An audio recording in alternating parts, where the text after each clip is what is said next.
Right now then to our special guest this week on Erskine Veterans Radio, Zee Fletcher. Now, Zee is a relatively new recruit to Erskine, so you'll be forgiven if you've actually not met her yet, but she's the Events and Corporate Fundraising Manager for the next year or so, and she's got quite a long history of working with other military charities as well, helping them raise funds, and we'll find out more about that and more about what she's looking forward to getting involved in this year at the Erskine Veterans Charity. But first of all, a big warm welcome to Zee Fletcher. Hi Ian, how are you all doing today? Yeah, we're good, thanks. Starting to feel a bit festive, panicking that we haven't done all of the Christmas shopping, but, otherwise all good. How about you?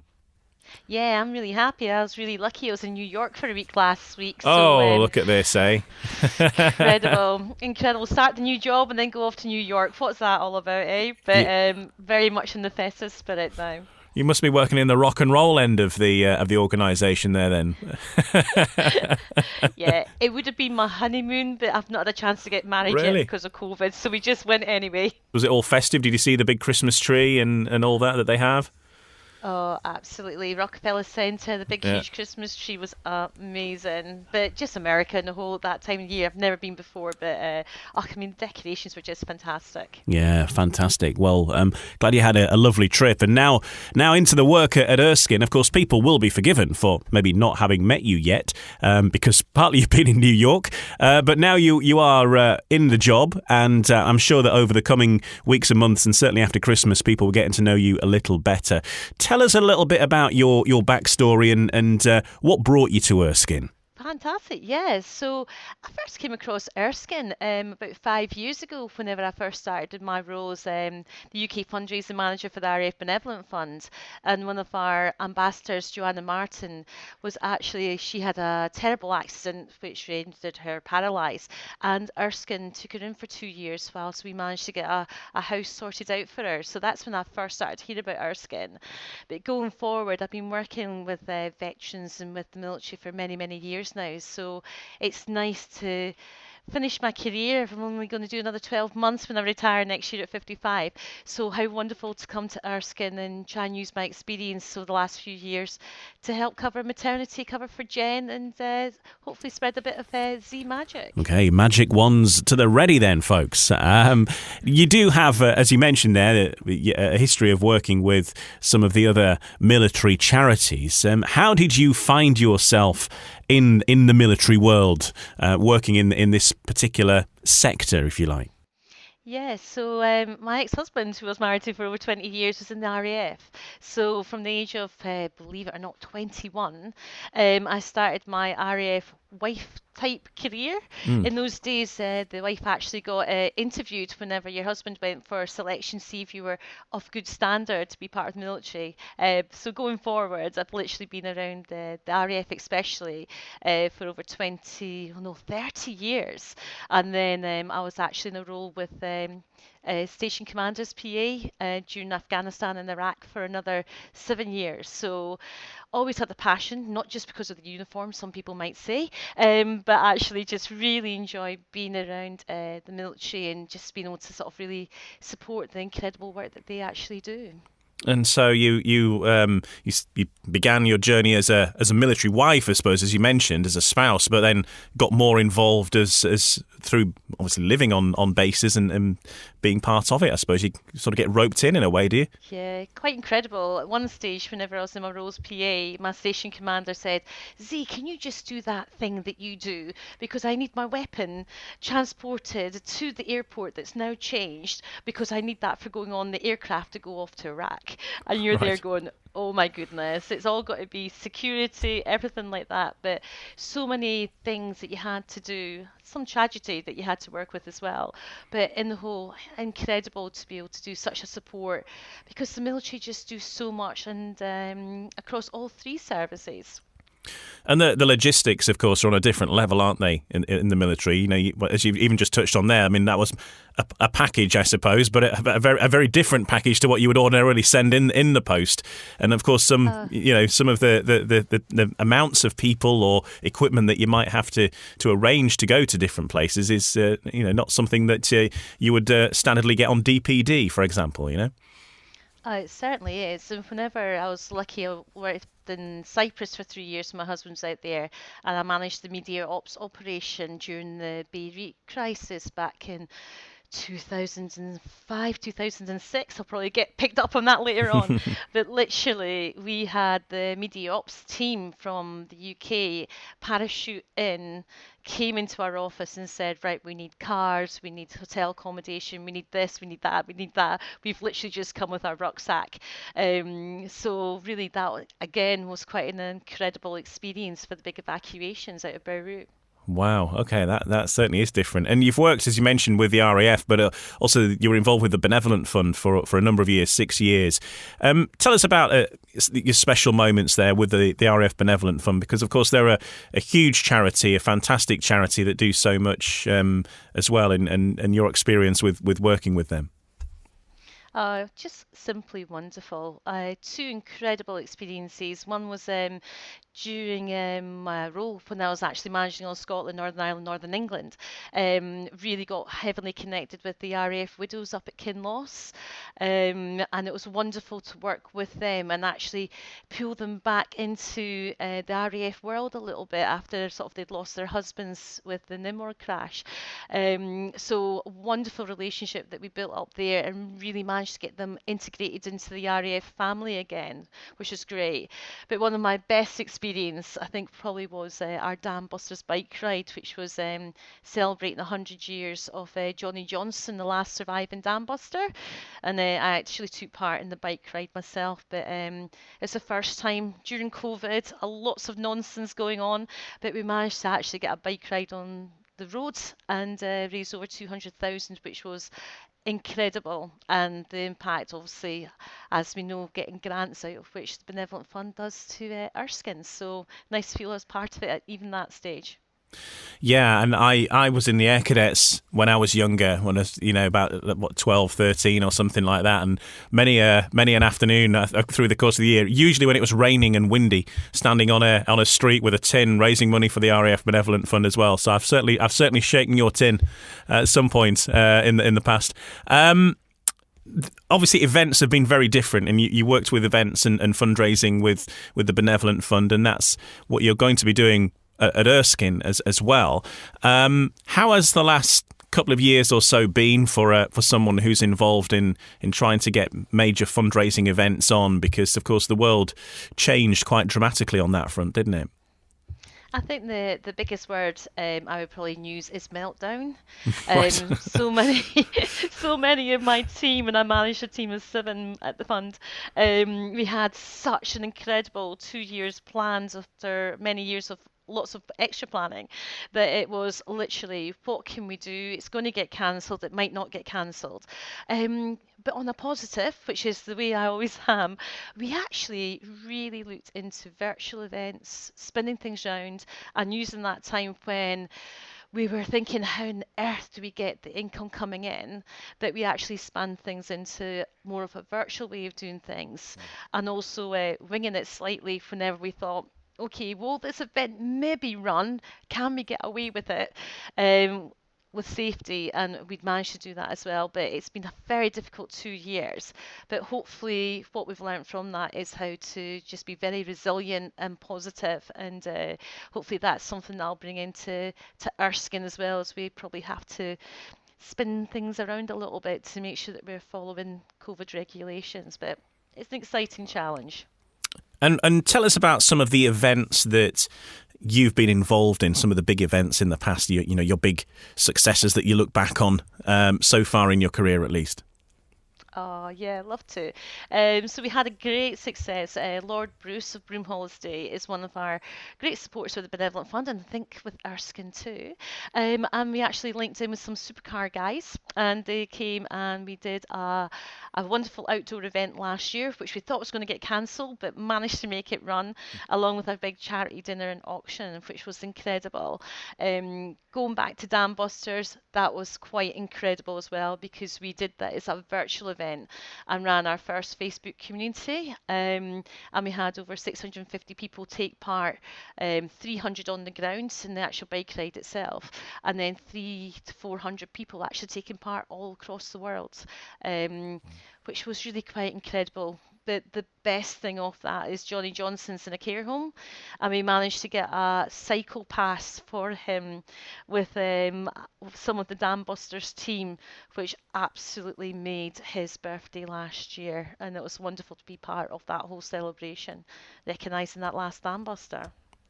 Yeah, a wonderful thing to support as well. And of course, with veterans like that who've given so much, and particularly when it comes to the Dam Busters, who are obviously played a huge role in the Second World War, but probably one of the most famous groups of men from that as well, when you think back to the movies and the sort of tales that go with them, that still to be able to honour him and him feel part of the whole organisation even after all these years must be fantastic for him. It was really special, and he sent us all a big special message on the day. But I think what was nice, he said it was one of the things that kept him going through COVID and isolation, that we were always updating him with what was going on, what was happening. And Chris Delaporta, who was one of the cyclists as part of my group, which is great, and he had 56 names, which were all the commanders on the different airplanes that actually flew that day. So we did a mile for every single person. So although I must admit, I wish I trained over 12 miles because it was quite hard on the legs. But anyway, I got through it at the end.